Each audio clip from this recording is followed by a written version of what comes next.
Amados irmãos e amigos, graça e paz, mais um vídeo.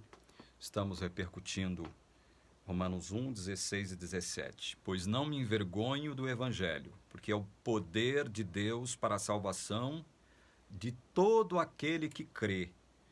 Primeiro do judeu e também do grego, porque a justiça de Deus se revela no Evangelho, de fé em fé, como está escrito, o justo viverá por fé. Bom, no último vídeo nós repercutimos aqui os sentidos de Paulo dizer que não se envergonha do Evangelho, porque o Evangelho é o poder de Deus para a salvação de todo aquele que crê. E nós já estamos tratando desse assunto já há algum tempo aqui na TV Caminho Livre, mostrando que o ato humano, mental, de crer, por que não dizer intelectual também, né? Porque envolve intelecto, né? O ato de crer em Deus só é possível, esse ato de crer é humano, né? Só é possível graças ao dom da fé. Este dom da fé nos é ofertado depois que Deus nos concede vida. Quando Deus nos chama à vida, Ele nos concede o dom da fé. Nos concede também o dom do arrependimento dos nossos pecados, da nossa vida pecaminosa. Então, a fé que possibilita eu e você crermos é um dom, nós não produzimos ela. Ela vem. Se ela vem, ela não vai de você para Deus. Entende isso? Gente, isso é tão simples que até uma criança pode entender. A fé vem. Ela me chega como presente. Ela se apresenta a mim como presente por que meio? Pela palavra de Cristo. Lembrem-se de Cristo ressuscitando a Lázaro. Lázaro, vem para fora. Vem para fora, Lázaro. Se Jesus não cita o nome de Lázaro, ali na boca do túmulo onde ele estava lacrado, encerrado, todas as pessoas mortas que estavam ali ressuscitariam. Por quê? Porque as palavras que Jesus diz são espírito e vida. Não há como você dizer não a uma palavra de Cristo que transmite vida. Há como você dizer o seguinte: não, eu não quero. Pode me deixar em paz aqui na minha sepultura, Senhor, por favor? É isso que você vai dizer para Cristo? Quando Ele vem até você, transmite as suas palavras que são espírito e vida, João 6,63. Aí você diz: não, eu estou muito bem. Esse mundo aí fora está muito complicado, né? Tem muita coisa que eu não gostaria de experimentar aí. Me deixa quieto aqui, Senhor. Eu vou ficar quietinho aqui, dormindo o sono da minha morte. É ridículo pensar nisso, né? Então o Evangelho é o poder de Deus para a salvação de todo aquele que crê. Todo aquele que crê será salvo. Não é isso que o próprio Cristo afirma através do apóstolo João? Vamos ver, um versículo mais conhecido da Bíblia. Vamos ler? O versículo mais conhecido da Bíblia, João 3,16. Porque Deus amou o mundo de tal maneira que deu o seu Filho unigênito, para que todo que nele crê não pereça, mas tenha a vida eterna. Deus ama o mundo. E porque Deus ama o mundo, Ele deu o seu Filho, né? Olha só. Deu o seu Filho unigênito, para quê? Para que todo o que nele crê não pereça, mas tenha vida eterna. Então, todo o que crê no Filho de Deus não perecerá. Deus não diz aqui, olha, para que todo aquele que crê no Filho de Deus e guardar o sábado não pereça. Para que todo aquele que crê no Filho de Deus e creia em Ellen White não pereça, para que todo aquele que crê no Filho de Deus e no seu juízo investigativo não pereça. Não, não é isso que Deus diz. A palavra de Deus não diz isso. Ela diz o contrário. A nossa salvação está unicamente em Cristo. Paulo deixou isso bem claro. O Evangelho diz respeito ao seu Filho, dizendo a respeito do Evangelho de Deus. O Evangelho diz respeito a Cristo. Embora Deus ame o mundo, ele salvará os que creem. E só crerá aqueles cuja palavra vivificante de Cristo chamar. Não há dúvida quanto a isso. O que há é um falso senso de justiça humana diante da justiça suprema de Deus. Muitos vão dizer o seguinte, mas Deus então não é justo. Deus não é justo em escolher salvar uns e deixar outros condenados por conta de suas próprias ações e pecados. Não, Deus não é justo. Deus tinha, para ser justo, ele tem que dar oportunidade de salvação para todos. Vá dizer isso para Deus, meu amigo. Diga para Deus isso aí. Porque não é isso que a Bíblia diz. Vá com seu falso senso de justiça brigar com Deus. Vá. Diga para ele que ele não é justo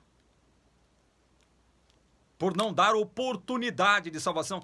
Eu já disse isso aqui, Deus não trabalha com oportunidades, Deus é soberano, Ele é todo poder, Ele faz o que Ele quer, quando Ele quer, do modo que Ele quer, com quem Ele quiser.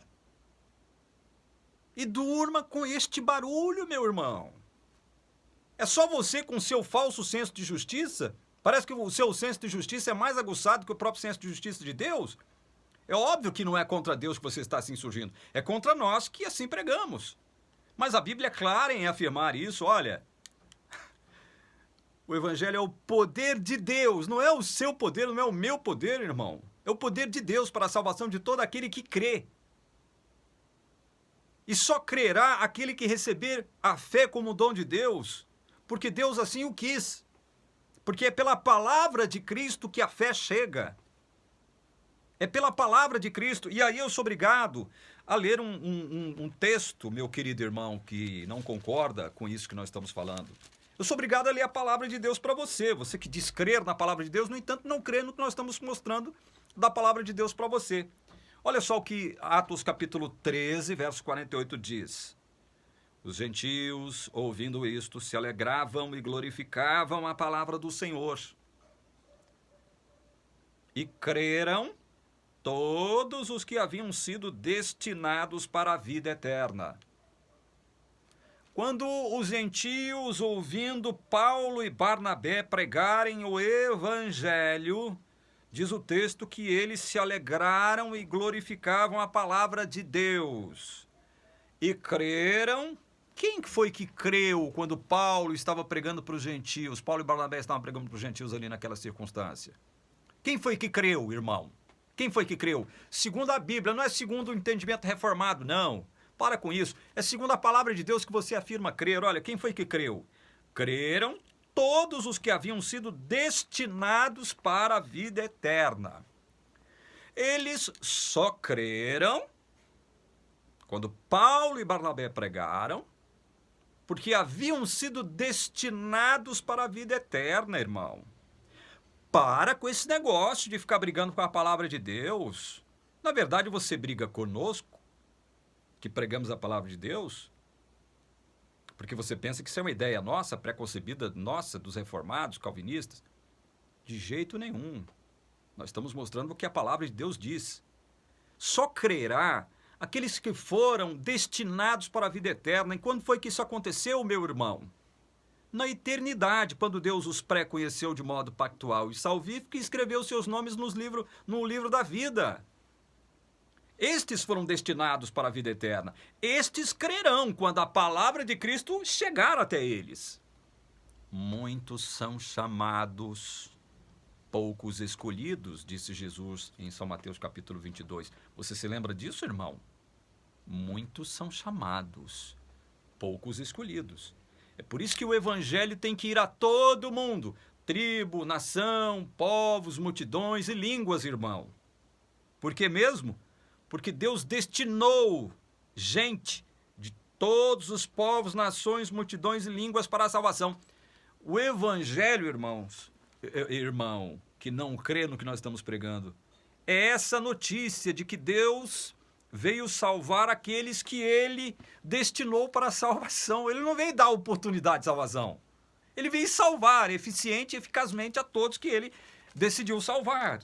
Olha o que diz um texto muito claro a respeito aqui da grande comissão que nos foi imputada. Jesus, aproximando-lhes, falou-lhes, dizendo: toda autoridade me foi dada no céu e na terra. Portanto, vão e façam discípulos de todas as nações, batizando-os em nome do Pai, do Filho e do Espírito Santo, ensinando-os a guardar todas as coisas que tenho ordenado a vocês. E eis que estou com vocês todos os dias até o fim dos tempos. O que foi que Jesus deixou bem claro aqui, irmão que não crê na gente? Irmão que está batendo, dando murro em ponta de faca. Olha aqui. Portanto, vão e façam discípulos de todas as nações. Preste atenção, irmão. Jesus não ordenou: façam todas as nações discípulas. Façam de todas as nações discípulas. Façam todas as nações discípulas. Tornem todas as nações discípulas. Não foi isto que Jesus disse, irmão, que ele ordenou. Ele ordenou o seguinte: vão e façam discípulos de todas as nações, irmão. Foi isso que Jesus ordenou. Portanto, quando Paulo diz: não me envergonho do evangelho, porque é o poder de Deus para a salvação de todo aquele que crê, primeiro do judeu, depois do grego, ele não está dizendo que existe oportunidade de salvação para todo e qualquer ser humano da face da terra. Ele está deixando bem claro que só crerão todos os que foram destinados para a vida eterna. Todos os que foram destinados para a vida eterna crerão. E tem que ser assim por quê mesmo? Porque todos nós que chegamos a este mundo, chegamos como condenados, chegamos como mortos para Deus. E como mortos para Deus, não há a mínima possibilidade de produzir fé nele mesmo. É simplesmente por isso, meu irmão. Para de ficar dando murro em ponta de faca. Para de ficar brigando conosco com o argumento de que nós não estamos pregando a palavra de Deus. Para com isso. Renda-se à palavra de Deus. Deixa a palavra de Deus dirigir a sua vida, dirigir a sua mente, seu raciocínio. Para com isso. Para de ficar defendendo uma denominação às custas do evangelho, às custas da palavra de Deus. Para com isso. Para com isso. Crê na palavra. O evangelho é o poder de Deus, não é o seu poder, não é o poder de igreja nenhuma, não é o poder de homem algum, não é o poder de posição nenhuma, não é o poder de doutrina nenhuma, não é o poder de nada, é o poder de Deus para a salvação. Para nos salvarmos, nós dependemos única e exclusiva e totalmente do poder de Deus. É Ele que nos faz crer nele mesmo. Não há a mínima possibilidade de nós crermos em Deus por nós mesmos, irmão. E só creremos em Cristo se formos destinados à salvação, à vida eterna. Isso é boas novas. Sabe por quê que é boas novas? Porque Deus vai salvar todo aquele que crê. Todo aquele que foi destinado para a vida eterna, Ele vai salvar. Ele não vai deixar nenhum para trás. Ele não vai se esquecer de nenhum. Todos nós que fomos destinados para a vida eterna, vamos crer. Todos nós seremos salvos, meu irmão. Para com essa história de ficar inventando desculpinha para não crer no que a palavra de Deus diz. O evangelho é o poder de Deus para a salvação de todo aquele que crê. Todo aquele que crê será salvo. Crê em quem ou no quê? Em Jesus. A partir do instante em que eu creio em Jesus, a justiça que Jesus produziu em vida, morte e ressurreição se torna minha. Ele me substituiu você que crê. E agora você está em Cristo. Como alguém que está em Cristo pode perder a salvação? Hein? Pare e pense nisso, meu irmão. No próximo vídeo nós vamos discutir as implicações do que Paulo quis dizer aqui. Porque a justiça de Deus se revela no evangelho de fé em fé, como está escrito: o justo viverá por fé. Vamos repercutir o que nós acabamos de dizer aqui para você. A justiça de Cristo nos pertence, né? O que significa o versículo 17 de Romanos capítulo 1? Vamos tratar disso no próximo vídeo, ok? Que Deus te abençoe, te guarde, te livre de todo mal. Em nome de Jesus. Amém.